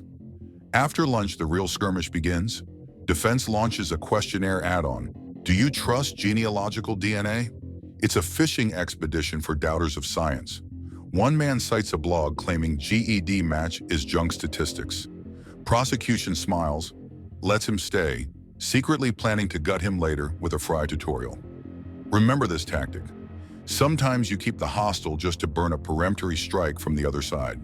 By 4 p.m., tempers sweat through suits. Juror number 64, a librarian, discloses she's written a thesis on media bias and serial killer reporting. Koch moves to strike. Biancavilla argues her expertise aids comprehension. Judge weighs it, then asks the librarian, "Can you set aside your study and judge only this evidence?" She replies, "That's literally my training." She survives. Comment bait. Does academic training equal bias or benefit? Drop a case citation if you have one. Batson or beyond. Day 2. New pool. A construction foreman recognizes a photo of the defendant's avalanche from news feeds, calls it distinctive. Defense tries to ding him for pretrial exposure. Judge counters Supreme Court precedent. Knowledge isn't bias unless opinion's fixed. Foreman swears he can be fair, stays. Irony, his day job used rescue blades. The same tool prosecutors say cut Jessica Taylor. Subplot writes itself. Court finances tick upward. 42 stipends per juror, hotel vouchers for hardship claims, lunch catered at $19.75 a head. Sequestration? Judge rules no. Media saturation makes total isolation pointless, but warns nightly social media blackout. Bailiffs will random audit phones. Violation means contempt. One prospective juror balks, claims influencer obligations. Excused. Influencer posts a crying selfie outside the courthouse. Algorithm feasts. Midweek, attorneys start burning strikes like dry tinder. Defense axes a retired NYPD sergeant. Prosecution nixes a freelance photographer who shot storm damage on Ocean Parkway and felt uneasy vibes. Each side sits at 14 used strikes, 6 left, and 90 candidates remain. Clock is waterboarding everyone. Friday cliffhanger, juror number 118, database engineer, confesses he published open source code for cell tower heat map visualizations. Defense wants him out. Too cozy with prosecution tech. Prosecutor argues he can clarify complexity for other jurors. Judge promises ruling Monday. Overnight cost calculus. If the engineer stays, defense must hire a cell site rebuttal expert. Additional $37,000. Koch types the motion before sunrise just in case. Week 2. Judge cuts the pool down to 32 qualified, meaning no blatant bias. Both parties huddle for peremptory triage. Defense keeps a soft-spoken mother of 2 who claims statistics confuse me, hoping probability testimony will glaze her eyes. Prosecutor protects a semi-retired bookkeeper who balances church bingo ledgers. They love jurors who trust ledgers. Final seating lands January 23rd.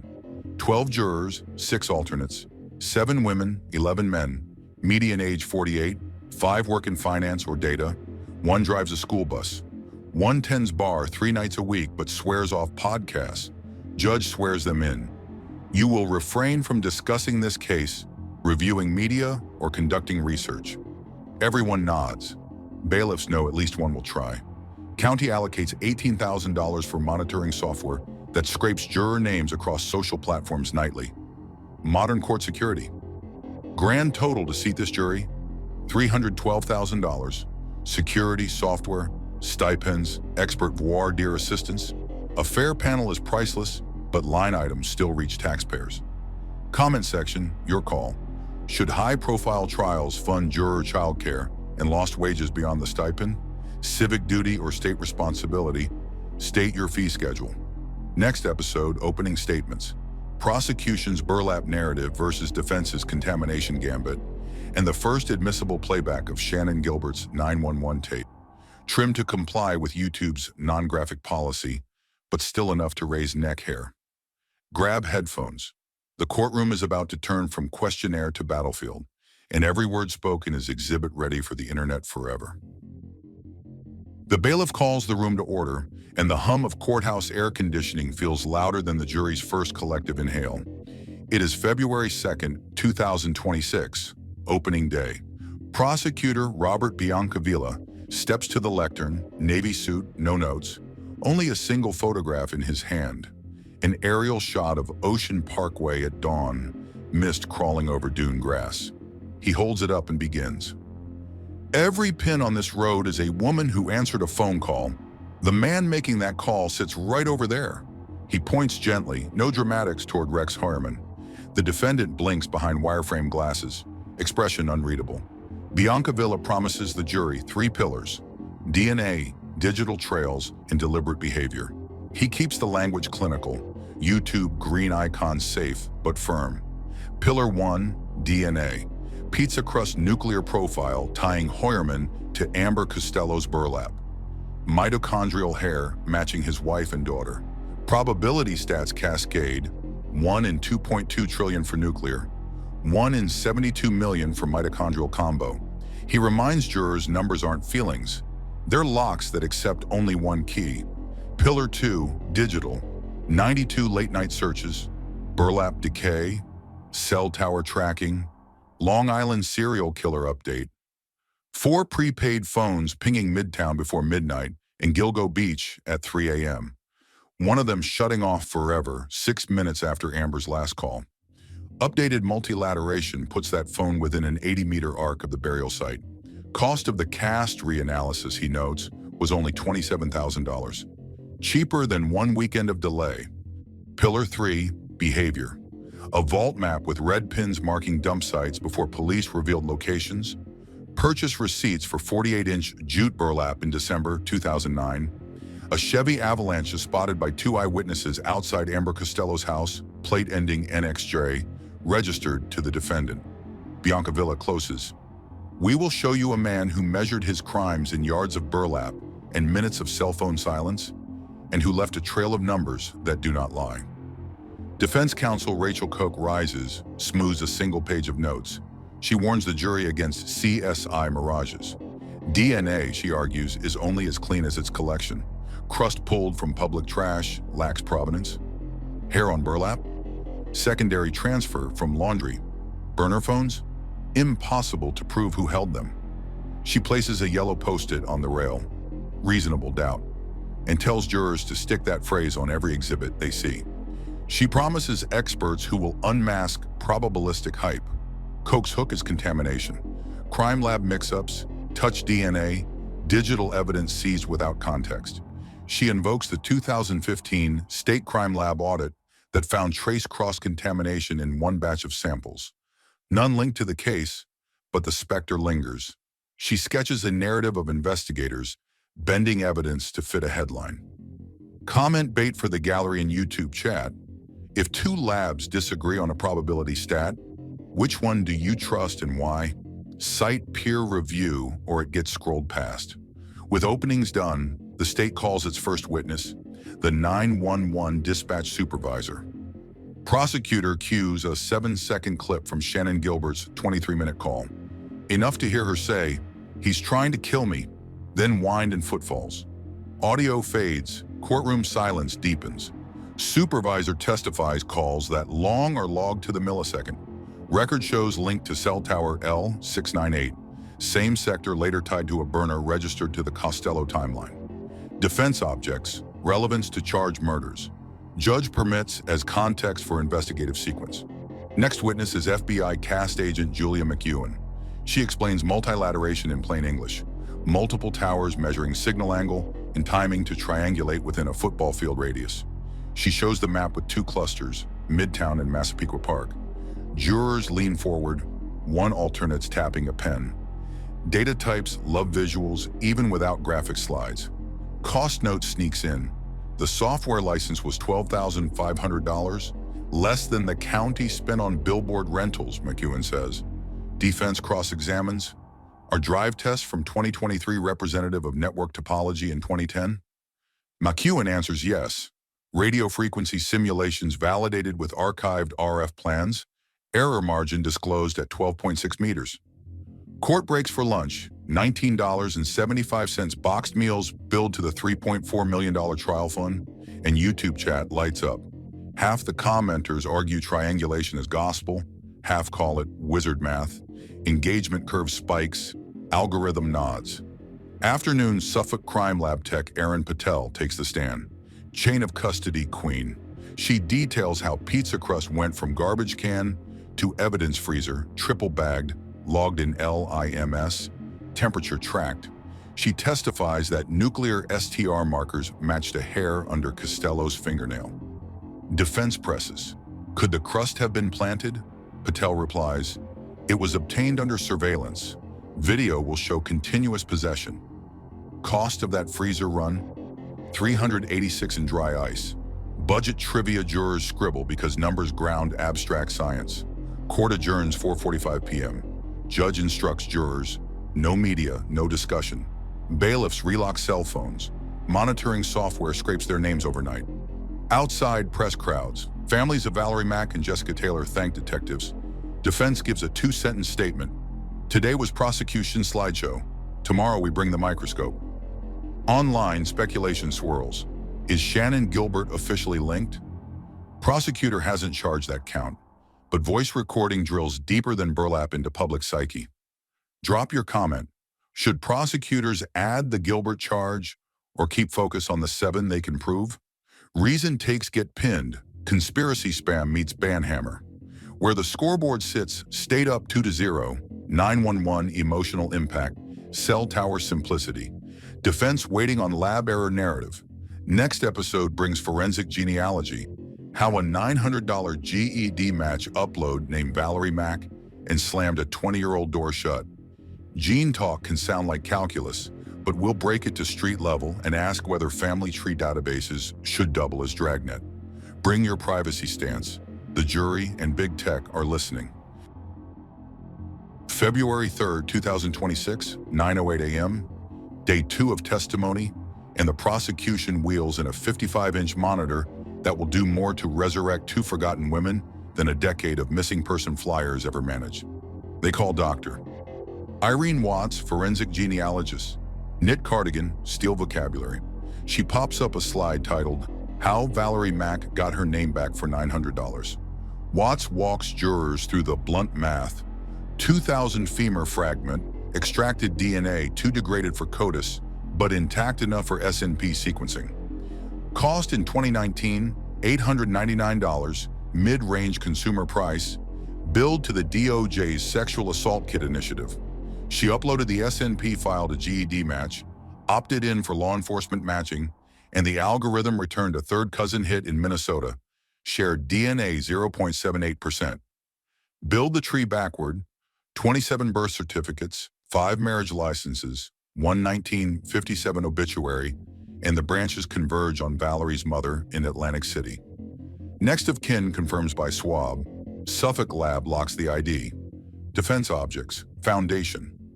Judge overrules. Genealogy narrative is method, not romance. Watts continues. Same workflow for Jessica Taylor in 2020. This time a distant uncle in Idaho lights the match. Jurors see 2 side-by-sides. Missing posters, once labeled Jane Doe number 6 and Jane Doe number 7, now replaced with school photos and first names. A long pending void fills the room. Watts pivots to the broader hit. Mitochondrial overlap between Valerie's Manorville torso and limb fragments found near Gilgo. Jurors lean forward. You can feel curiosity gaining altitude. She states with professional calm, probability these remains belong to different individuals is less than 1 in 118 billion. No flourish, just a number that dwarfs human comprehension. Defense cross-exam kicks in. Coke targets privacy. Doctor, GED Match changed its terms in May 2019. Users had to opt in for LE matching. Isn't it true only a small fraction did? Watts agrees. About 2 million of 30 million choose the law enforcement box. Coke seizes the point. So you're fishing in a puddle, not an ocean. Watts answers. Small puddles still reflect the sky. Laughter ripples. Judge lets it ride. Human moments help jurors digest science. Coke shifts to error rate. Isn't it possible the Minnesota cousin mistyped his family tree? Watts concedes genealogy is hypothesis until confirmed by SNP to STR match, which they did. Probability 1 in 5.6 trillion. Comment bait to the chat. If you upload DNA to learn ancestry, should police get a warrant before searching? Cite Fourth Amendment precedent or GDPR comparison. Best argument bubbles to top of live chat. Prosecution on redirect hammers intent. Doctor, did the defendant's name ever appear in raw data from GEDmatch? Watt smiles thinly. No. DNA doesn't guess perpetrators. It identifies victims, then investigators connect dots. The line undercuts defense claim of dragnet DNA. Jurors jot notes. Pens move in near unity, a silent chorus of comprehension. Next witness. Detective Hines, cold case bulldog. He narrates how Valerie's ID revived the Chevy Avalanche search. EZ Pass logs place Hoyerman's license tag crossing the Delaware River Turnpike Bridge 13 hours after Valerie's last Philadelphia sighting. Cost for archived toll data pull, $4,200. Hines projects a night vision still of the avalanche. Infrared headlights, plate readable. Defense objects authenticity. Judge admits for illustrative roadway timing. Hines, we can't say who drove, only who owned. Still, dots start connecting themselves. Afternoon session, metallurgy encore. Dr. Lawson shows 3D kerf overlays. Manorville saw marks and a rigid rescue blade from Hoyerman's vault. Slide zooms to match microchips. Think fingerprint carved in steel. Chance of random match, 1 in 67 million. Coke pokes. Couldn't any contractor buy that blade? Lawson agrees but notes the blade in evidence has unique heat discolor on tooth number 14 identical to Kerf Ridge. Coincidence shrinking again. Court adjourns 4:55 p.m. Outside, reporters corner Valerie Mack's cousin, the GED match upload hero. He says he spit in a tube to learn if his great-grandfather was Irish. Never thought I'd close a homicide. Social feeds light. Number DNA justice trends by dinner. Cost scoreboard now, 900 gene run, 4.2K toll records, 18K 3D kerf scans. Value? 2 named victims, 1 timeline crossover, and probability math jurors can hold like a railing. Defense sees the wall rising. Next strategy leak hints they'll claim laboratory cross-contamination. The old 1 lab, 1 sneeze gambit. So here's your homework for the comment line. Find a documented case where cross-contamination reversed a conviction after a Fry hearing stood. Post the citation. We'll pin the strongest example. Because next episode, defense rolls out Dr. Alfred Seeger, the 650 an hour statistician with a reputation for turning certainty into coin tosses. Can he sell reasonable doubt to 12 minds already bored of improbability? Bring your calculators, numbers are about to meet stage lighting. February 4th, 2026, 9:27 a.m. The defense finally gets its swing. Dr. Alfred Seeger, PhD in biostatistics, 4 textbooks, $650 an hour plus travel, takes the stand in polished wingtips. He's here to turn trillion to 1 DNA odds into a coin flip, or at least plant that seed. Jurors sit straighter. An expert who questions certainty is entertainment nobody saw on Netflix. Seeger opens by praising science. Good tactic, builds rapport, then pivots to laboratory realities. He cites a 2015 New York Inspector General report. 9 contamination events statewide, 1 involving post-PCR aerosol drift. He walks jurors through a hypothetical where a stray epithelial cell, shed by a lab tech checking chain of custody seals, lands on a burlap fiber and survives decon because ninhydrin was diluted. Probability? He says 1 in 14 million. Sounds remote until he compares it to Powerball's 1 in 292 million. People win Powerball, he deadpans. Jurors produce the smallest of smiles. Odds suddenly feel bendable. Next, he attacks the pizza crust chain. Surveillance video, he claims, shows a sanitation worker lifting the liner bag the same morning detectives scoop the crust. Cross-handling risk exists. Prosecutor objects misstates timeline. Judge allows limited exploration. Seeger keeps drilling. No gloves visible on video. Last known user of that trash can unknown. If the crust could travel 6 inches, he says, the DNA could travel 6 microns. Numbers again, they stick like sand. Cell tower evidence gets his 3rd swipe. He argues radio frequency terrain changed after Verizon added a microcell in 2019. Drive test replications may overconfidence 2010 data. Error could balloon from 80 meters to 300. He circles back to Valerie Mack. Toll Plaza hit shows avalanche crossing Delaware River hours after her phone died in Philly. But who was driving? Data silence equals reasonable doubt. Cross-examination. Prosecutor Bianca Villa steps up with a measured tone. Doctor, you bill exclusively for defendants? Sager hedges. 90% yes. Ever testified DNA contamination caused a wrongful conviction? Sager cites one Ohio burglary vacated pretrial, not murder.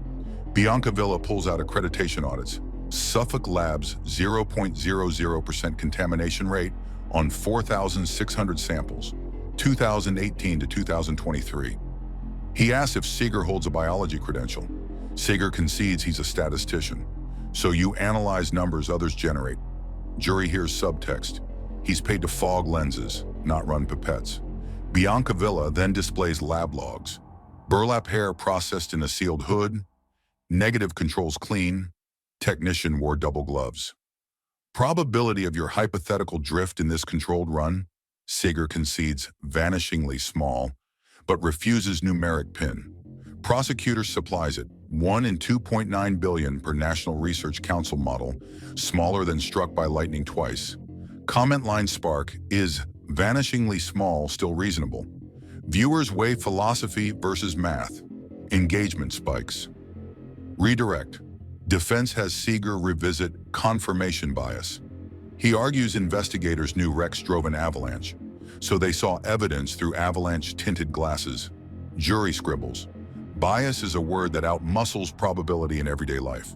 Court breaks early afternoon. Prosecution calls quick rebuttal. FBI Quality Manager Linda Chu. She testifies pizza crust video shows detectives bagging the slice before sanitation pickup. Timestamp checkmates Seeger's cross-handling theory.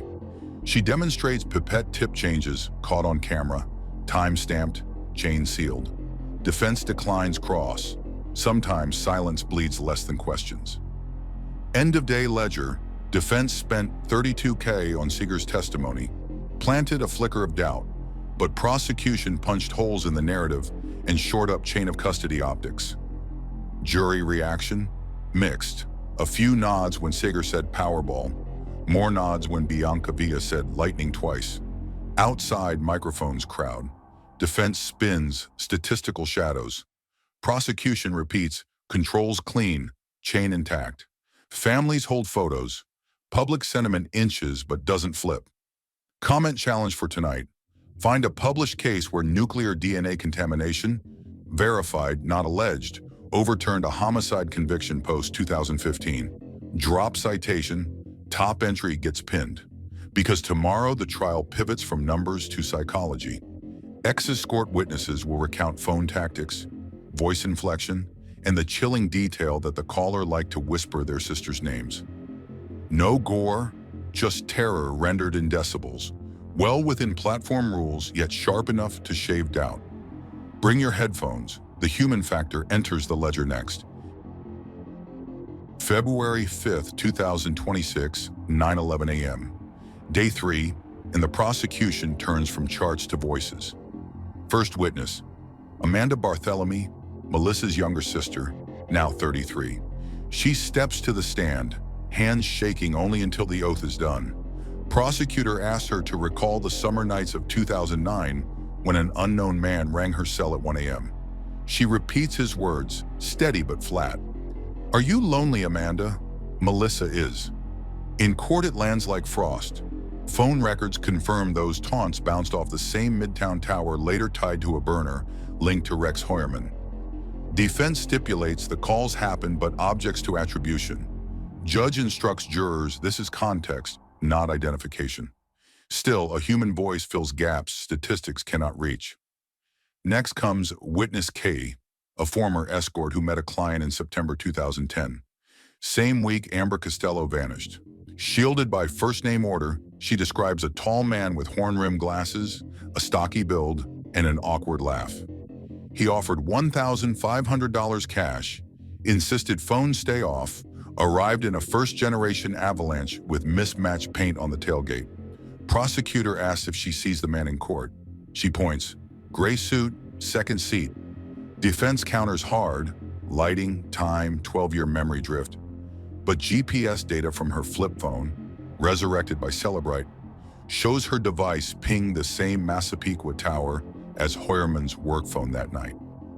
Cost of that resurrection run, $1,150. Value in court, measured by 12 raised eyebrows. Prosecution then plays a 4-second clip from Costello's voicemail, just 2 breaths and a male voice whispering, "I'm here," before the line cuts. Audio engineers removed ambient hiss to meet courtroom clarity standards.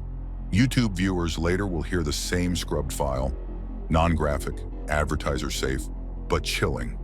Comment prompt slips naturally from the narration. Does vocal timbre alone imprint guilt or simply haunt imagination? Answer below, but keep speculation tethered to evidence. Late morning showcases forensic linguist Dr. Celia Rojas. She explains spectrographic voice print analysis, formant frequencies, fundamental pitch, sibilant duration. She compared the taunt calls, the Costello whisper, and 2 voicemail recordings seized from Hoyerman's office phone. Confidence score 0.91 on a 0 to 1 scale. Defense objects voice print science is soft. Judge lets it in under New York precedent if jury weighs prudently. Rojas drives the point home. Same speaker, 9 out of 10 certainty. Math again, but tied to auditory instinct. After lunch, the state calls AT&T fraud manager Dennis Wu. He testifies that 4 burner SIMs tied to the killings were purchased within 45 minutes of each other at a Nassau County 7-Eleven, all loaded with the same prepaid debit card ending 1131. Card later traced to a virtual account funded by a checking account in the name of Hoyerman's company. Paper trail costs, $2,600 in subpoena compliance fees. Defense counters, employees had access. Prosecution counters back with IP logs from the purchase matching an office desktop in Midtown. The funnel narrows. Court's final act for the day is a cost ledger. Yes, entered as evidence. Detective Hines recounts the financial spine of the hunt. $1.2 million wasted before FBI tech, $268,000 for the raid, $900 for Valerie Mack's ID, $32,000 for Seeger's defense testimony. Justice keeps receipts, he tells jurors. Defense tries to strike the line as theatrical. Judge allows it. Material to public fund stewardship. Trial adjourns 4:40 p.m. Jurors file out, faces taut. Outside, defense spokesperson claims voice print is crystal ball forensics. Prosecutor replies, data is data. Motive has vocal cords. Media cycle spins. Retention on live stream peaks at the voicemail whisper. Your turn in the comments. Should voice print evidence merit the same weight as DNA? Or is it forensic handwriting waiting for its first big court reversal? Cite one peer-reviewed study. Top citation gets pinned. Tomorrow brings the ballistics pivot, 287 firearms, 1 rescue blade, and why possessing illegal weapons can hand prosecutors a fallback conviction if even one juror clings to doubt. Numbers meet metal. The calendar keeps its march toward verdict. February 6, 2026 opens with the metallic clank of evidence crates wheeled before the jury. 41 handguns, 19 AR-style rifles, and a rust-flecked rigid rescue blade sealed in plexiglass. A TF senior agent Marcus Harlow takes the stand first. His resume is 20 years of tracing crime guns, and he knows the power of plain speech. Harlow tells jurors that 284 of Rex Hoyerman's 287 firearms were perfectly legal under New York permits. The problem is the 3 that weren't: a homemade short-barrel shotgun, a fully automatic MAC-10 modified with a shoelace bump device, and an unnumbered .22 zip gun. Each one is a federal felony, maximum 10 years apiece. Why does this matter in a strangulation case? He asks, then answers himself. Because willingness to break gun laws shows comfort living outside the regulatory fence. Prosecutor lets the line breathe. Jurors scribble. Even those lukewarm on ballistics understand illegal is illegal. Next comes the forensics showpiece. Toolmark analyst Dr. Lawson returns with a laser-scanned overlay of kerf striations from Jessica Taylor's femur and tooth-by-tooth chatter marks from the seized rescue blade. On the monitor, the match looks like two barcodes sliding into perfect register. Probability of random coincidence, he reminds, is 1 in 67 million. Defense objects rehashing yesterday's contractor's own blades refrain, but Lawson now adds microfracture dating. Oxidation on the blade's chipped tooth matches a corrosion timeline within 3 months of Taylor's death. Science doesn't blink. Cost ledger flashes on screen. $18,000 for 3D profilometry, $6,700 for oxidation dating. A juror with accounting background nods as if reconciling a ledger. Money married to evidence makes abstraction concrete. Then Harlow circles back to ammunition. A TF ballistics lab fired the illicit shotgun. Markings do not match any shell from the crime scenes. Prosecutor pivots. We're not alleging firearm homicide, but pattern of preparedness. In plain speak, a man stockpiling illegal weapons isn't squeamish about strangulation either. Comment line asks viewers, do unrelated gun felonies sway your view of murder charges or risk unfair prejudice? Cite a case where weapons counts tipped a jury. Best source gets pinned. Afternoon cross-examination. Defense counsel, Koch presses Harlow on federal exemptions. Could the MAC-10 be a legally registered NFA relic? Harlow counters registration window closed in 1986. Serial erased means intent to conceal. Koch tries a new angle. Isn't collecting blades normal for craftsmen? Harlow grins. Normal, yes. Hiding blood-traced blades in a sealed vault? No. The state rests its physical evidence case at 3:42 p.m. DNA, digital phone, tool marks, illegal weapons all entered. Judge denies defense motion for directed verdict. Jury could logically convict, he rules. The burden shifts. Defense must choose whether Rex Heuermann takes the stand. Rumor mill in the gallery hisses. Smart money says no. Cross-examination on 92 web searches would be forensic dissection. Court adjourns at dusk. Outside, families find unexpected relief in gun counts. Even if one juror balks at burlap physics, felon in possession can cage the defendant until appeals ice over. Reporters ask Biancavilla if the weapons insurance policy devalues the murder narrative. He answers, justice isn't a single-thread stitch, it's reinforced seams. Headlines run the quote. Your comment task tonight. Should prosecutors charge every ancillary crime even when core counts seem airtight? Or does shotgun scatter charging confuse jurors? Keep it grounded. Cite a verdict where overcharging backfired. Engagement surges. Algorithm smiles. Tomorrow, part 17. Closing arguments. 2 hours to weave 3 years of digital forensics, 17 days of testimony, and 13 years of grief into a verdict request. The defense will lean on reasonable doubt like a crutch. The state will hold up burlap as a signature no statistician can erase. Set reminders. Verdict season is almost here, and every decimal, every whisper, every saw-tooth ridge is about to collide with 12 human consciences. Detective John Hines stands in the corridor outside the Suffolk County Courthouse on the 2nd of July, 2025. File boxes stacked like ramparts at his feet, and realizes this investigation has consumed a full third of his career. 15 years earlier, on November 11, 2010, he watched a cadaver dog named Blue freeze over the first burlap bundle. Today, he watches technicians wheel 8 terabytes of digital discovery, phone tower spreadsheets, genealogical family trees, and 3D scans of saw blade kerfs into climate-controlled storage paid for by the county's emergency fund. The ledger is brutal. More than $1.2 million in early overtime and helicopter sorties that found nothing. Another $2.5 million approved in February 2022 when District Attorney Raymond Tierney reformed the task force and restored FBI support, and roughly $3.4 million now set aside for courtroom technology, expert witnesses, and juror stipends. Federal programs picked up small but pivotal tabs. $999 for Valerie Mack's 2019 GED match upload, $27,000 for CAS multilateration software. Yet the bulk remains a local debt, itemized across 15 annual budgets. Inside Part 51, the case file is finally coherent. Nuclear DNA from a pizza crust collected 13 July 2023 matches a hair on Amber Costello's burlap ligature at a probability of 1 in 2.2 trillion. Mitochondrial profiles link additional hairs on the same burlap to the defendant's immediate family, while 92 late-night Google searches, burlap ocean decay, Long Island serial killer update, are time-stamped to an office computer in Midtown Manhattan. 4 prepaid phones, purchased with the same virtual debit card, ping Midtown towers just before escort appointments and Ocean Parkway sectors just after.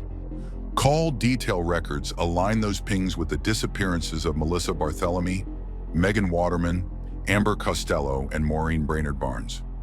Genealogical SNP work names Valerie Mack and Jessica Taylor, connecting their Manorville torsos to limb fragments recovered near Gilgo Beach.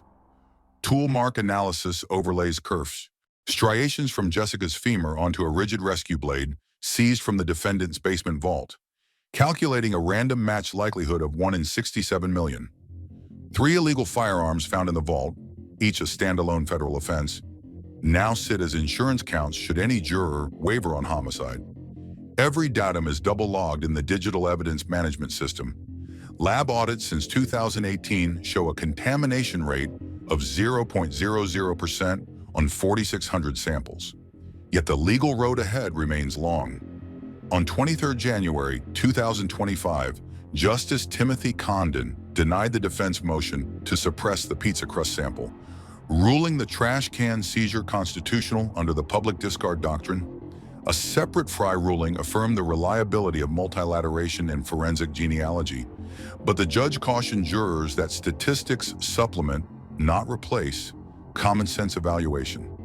Voir dire is slated for late autumn, seating a panel untainted by podcasts, docuseries, or social media commentary is expected to cost another US $300,000 in monitoring software, sequestration housing, and peremptory challenge stipends. The defendant, Rex Andrew Harriman, remains held without bail in Suffolk County Jail, maintaining a plea of not guilty on 7 murder counts. The court continues to refer to him as the accused, and presumption of innocence stands intact.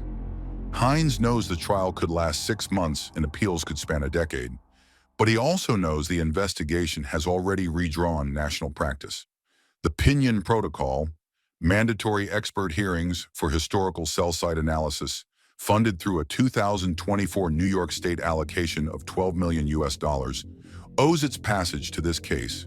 Genealogy budgets in 23 other cold files statewide now cite max US $899 ED as proof of value.